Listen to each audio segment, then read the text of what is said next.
Maknanya kita berjalan atas nafsu lagi. Sebenarnya macam mana nak sampai pada Allah? Masa lagi mana ada nafsu lagi, bergerak di atas nafsu, bergerak di atas nafsu, maka tidak akan sampai kepada hadirat Allah Subhanahu wa taala. Maka kerana demikian itulah lazimlah meninggalkan segala syahwat. Maka lazimlah tinggal syahwat. Apa makna tinggalkan syahwat? Tinggalkan keinginan hawa nafsu tadi. Ini jangan salah faham. Kalau salah faham, katanya Ibnu Athaillah, Syekh Abdul Malik kata lazimlah meninggalkan syahwat, maka kena meninggalkan syahwat. Apa dia syahwat? Keinginan nafsu, yakni kereta, yakni rumah, yakni pangkat, yakni harta benda dan sebagainya. Lalulah dia mengambil keputusan, kereta tambah, rumah tambah, berhenti kerja dan sebagainya, duduk dalam hutan. Kenapa? Lazimlah meninggalkan akan syahwat. Bila orang tanya kenapa buat macam tu, kenapa berhenti kerja, kenapa tak nak duduk dalam rumah, kenapa kereta dijualnya ataupun bagi orang, kenapa wahwa muqabbilun bisyahawati, bergelombang dengan syahwat, bergelombang dengan syahwat. Benda-benda yang boleh menggelombang dengan syahwat. Kita nak dalam keadaan hati kita ni bersih dengan Allah, sebab kita nak kepada Allah Ta'ala. Kata dalam kitab Hikam Tauku Pulau Mani kata meninggalkan di situ adalah mujahadah. Hendaklah kamu mujahadah. Yang kereta itu tidak salah. Kalau orang pakai telefon mahal, yang telefon ni tidak salah. Yang salahnya hati. Kalau katakan hati sudah tetap dengan Allah, tak apalah. Handphone berapa harga? 3,000 Kereta berapa? 1 juta. Rumah 5 tingkat. Tak apa. Allahu Akbar. Tidak ada muqabbilun bisyahawati, tidak ada. Itu tak apa, tidak ada masalah. Yang jadi masalah adalah apa yang ada di dalam hati tadi. Maka lazimlah meninggalkan segala syahwat, meninggalkan segala syahwat bagi mereka yang berkehendak kepada jalan hak, bagi mereka yang ingin berjalan kepada Allah. Tinggalkan segala syahwat dengan banyakkan bermujahadah pada jalan Allah Subhanahu wa taala. Bersihkan hati. Dia seorang sahabat Nabi tanya, ya Rasulullah, sekarang ni kita nak bahas mengenai bersih hati. Macam mana kita nak bersih hati? Sekarang ni hati kita sudah tertambat. Macam-macam dia belit hati kita.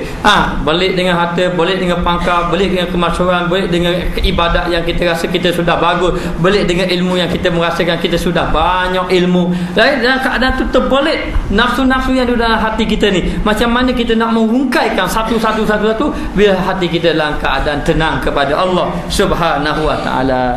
Jawapan dia di antaranya sahabat Nabi pergi jumpa Rasulullah. Ya Rasulullah, kami adalah golongan yang berjihad pada jalan Allah, dan semua di kalangan kami sudah berjihad pada Allah. Mana siap-siap perang lagi. Baru balik perang jumpa. Ya Rasulullah, kami adalah golongan yang berjihad pada jalan Allah, yang berperang pada jalan Allah Ta'ala. Jadi kami semua ni 38 orang lebih kurang. Jadi berjihad pada jalan Allah Ta'ala. Jadi bila berjihad pada jalan Allah Ta'ala, dia tanya, siapakah di kalangan kami yang paling baik? Siapakah di kalangan kami yang paling baik, yang paling banyaklah pahala? Siapa di kalangan kami? Nabi mengatakan, di kalangan kamu yang berzikir itulah yang paling banyak pahala. Mari kumpulan lain pula. Ya Rasulullah, kami adalah golongan yang membaca Al-Quran. Sama kami ni pokok baca Quran belaka. Siapakah yang paling baik sekali amalan di antara kami? Nabi menjawab, orang yang paling banyak berzikir di kalangan kami. Mari kumpulan yang lain pula. Kami adalah golongan yang banyak menuntut ilmu. Ya Rasulullah, siapakah golongan kami yang paling afdal? Nabi mengatakan, orang yang banyak berzikir di kalangan kamu. Mari pula kami golongan yang banyak sembahyang, kami golongan yang banyak keluar zakat. Nabi memberi jawapan yang sama. Yang paling baik di kalangan kamu adalah orang yang paling Subhanahu wa ta'ala. Jadi banyak berzikir adalah banyak mengingati Allah. Kita akan mengingati apa yang kita terikat dengannya. Memang terikat dengan apa? Kalau terikat dengan apa, ingat apa? Kalau terikat dengan hutang, ingat ke hutang. Allah, esok nak kata benda, orang tu mari minta hutang, kata baru mari hutang orang. Baru mari hutang orang. Dia fikir dia, terikat dengan hutang. Dia akan ingat, manusia itu akan ingat mengikut apa yang terikat di dalam hatinya. Apa yang dia terikat dalam hati, sebut saja. Kalau kita terikat yang ada dalam hati. Itulah yang kita terikat. Tapi kalau kita terikat dengan Allah, yang duduk dalam hati kita Allah, kita akan teringat dengan Allah Ta'ala. Kita akan ingat kepada Allah. Artinya ingat ke lain. Ingat kepada benda lain. Orang ini berjihad pada jalan Allah Ta'ala, tapi ingat kepada perkara yang lain. Sehingga kan ada seorang sahabat yang bernama Qutuzum, kalau tak silap dia ini seorang yang kuat berjihad pada jalan Allah. Sebut saja jihad, mana-mana dia pergi. Kalau nak perang kan bawa seluar, anytime. Ibaratnya gitulah. Kalau nak berjihad, beritahu anytime. Bila masa saja Rasulullah boleh panggil saya berjihad. Gambarannya begitulah ibaratnya. Ada seorang sahabat Nabi, Allah bagusnya dia berjihad. Dikatakan bahawa setiap kali Rasulullah berjihad, dia ada sama. Berjihad dia ada sama. Sirau puji, bagus dah nak cari mana orang ini, hak pasal bagus gini berjihad ada. Dan nampak bersungguh dia berjihad. Tapi apabila orang memperkatakan dirinya, Nabi mengatakan dia bukanlah ahli syurga, bahkan dia adalah ahli neraka. Kenapa? Walaupun zahirnya berjihad bersama Nabi, walaupun berperang bersama Nabi dan bermati-matian berperang bersama Nabi, tetapi di dalam hatinya ada harta ghanimah. Tahu harta ghanimah? Harta ghanimah ni harta rampasan perang. Harta dia ada dua, satu harta ghanimah, satu harta fight. Kalau harta fight ni nak perang orang kafir surrender. Jadi dia serah diri tak ada perang, lalu harta dirampas, itu harta fight. Yang kedua berperang. Akhir sekali kalau orang kafir kita boleh ambil harta dia, itu dipanggil harta ghanimah. Dan siapa yang terlibat dengan medan perang, dia akan dapat harta ghanimah. Lalu dia berperang bersungguh-sungguh. Agak-agak parok orang kafir bawa harta perang. Kalau suruh kafir, aku kata dah parok boleh. Maknanya hari-hari faham hati ghanimah. Jadi zahirnya berperang, tetapi hatinya muqabbilun bisyahawati. Masih lagi terikat dengan syahwat-syahwat dia, tambatan-tambatan dia. Maka lazimkan kamu ini meninggalkan syahwat tadi dengan kata mujahadah. Mujahadah segala syahwat. Di antara jalan adalah berzikir kepada Allah. Banyakkan berzikir, berzikir kepada Allah Ta'ala. Bagi orang yang berkehendak kepada jalan hak, pada orang yang inginkan kepada berjalan kepada Allah. Jalan hak ni jalan kepada Allah. Kita perlu berjalan kepada Allah. Perjalanan kita tak boleh duduk di atas satu perjalanan. Perjalanan ibadat satu, itu perjalanan zahir. Perjalanan batin kena ada. Perjalanan hakikat syariat ada, perjalanan hakikat pun ada. Mesti kena ada. Jadi dalam keadaan tu berjalan kepada Allah. Dan jikalau yang mubah sekalipun, hendaklah kamu mujahadah bersungguh-sungguh lawan hawa nafsu. Kadang-kadang kita lawan hawa nafsu, harus pun kita tinggal. Harus boleh kita tinggal. Seperti apa harus kita tidak tinggal? Kita nak pakai lembek tiga lapis apa lembek nipis-nipis beli kat lembek download kilo dia tinggi ni. Kalau jangan tiga lapis. Adakah dalil yang mengatakan pakai lembek tiga lapis itu haram? Tak ada. Tidak ada masalah. Harus tidak ada masalah. Tapi tambah pakai lembek tebal-tebal. Takut apa? Takut menyebabkan meninggalkan sembahyang subuh, tidak melakukan ibadat kepada Allah. Jadi yang harus pun ditinggalkan. Yang harus pun tinggalkan. Maknanya jadi mujahadah sampai perkara yang diharuskan juga kamu kena tinggalkan. Ataupun kalau boleh perkara-perkara yang harus, yang tidak memberi manfaat atau takut memberi kesan kepada ibadat. Kalau tak beri kesan pada ibadat, tidak ada masalah.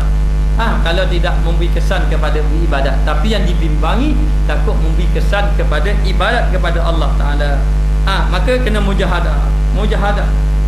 Lawan hawa nafsu. Dan kerana demikian itulah kata setengah mereka itu ialah ahli-ahli tasawuf, bermula sengat tebuan. Batu kita jaga, jangan kena sengat kita. Sesungguhnya sengat tebuan atas badan yang luka. Allah, badan kita luka. Kita naik motor rebah, kita naik basikal rebah. Jadi rebah ni luka habis ni. Luka ni tebuan sengat atas luka.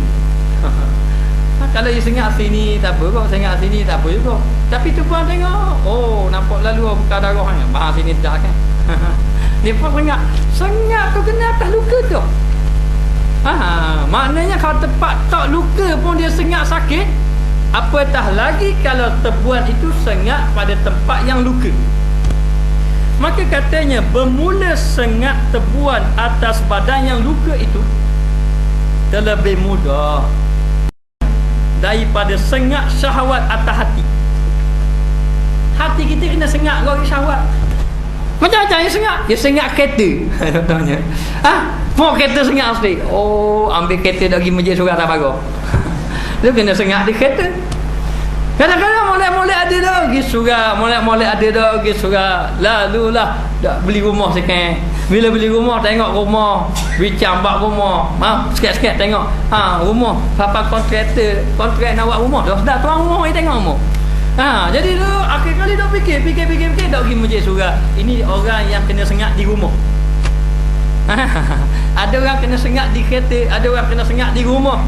Ada orang bagian pergi belajar malah dah pergi belajar ngapa banyak tunggal kena sengat dia orang puas. Allah Taala nak belajar penimpal dia. Itu kena sengat. Kena sengat. Kadang-kadang malah dah pergi masjid surah, tiba-tiba dapat biti banyak. 30,000. Dah pergi dah masjid surah, kena sengat dia biti. Jadi ini semua sengatan-sengatan yang berbisa. Kata ahli tasawuf, baik kena sengat terbuang. Janganlah mendapat syahwat sengat dalam hati aku. Ini kata ahli tasawuf. Ahli-ahli tasawuf dia kata macam tu. Dia lebih rela katanya Syekh Abdul Malik itu terlebih mudah, terlebih ringan daripada sengat syahwat atas hati. Kadang-kadang sengat syahwat atas hati ni kadang-kadang sampai tinggal Allah, lupa Allah Ta'ala, tidak melakukan amal ibadat dan sebagainya. Jadi dia kata lepas pada tu hak luka-luka tu lama-lama dia jadi baik. Lama-lama dia jadi baik. Kadang-kadang tak lama kena sikit ada obat sikit atau ada obat jumpa hospital habis. Tapi sengat atas hati jumpa pergi klinik. Pergi klinik pun dah jadi benda. Jadi akhir sekali payah nak baik. Maka dia kata di sini itulah yang lebih bahaya, sengat di atas syahwat, yakni hawa nafsu. Yang hati itu kena jaga, jangan sampai disengat. Jangan sampai disengat. Jadi kita bukan melarang, Islam tidak melarang kita mengambil sedikit daripada kehidupan duniawi kita, tidak larang. Sehingga kan disebut dalam hadis kebahagiaan itu ada 4. Yang pertama, rumah, pekerjaan yang baik. Yang kedua, kenderaan yang baik.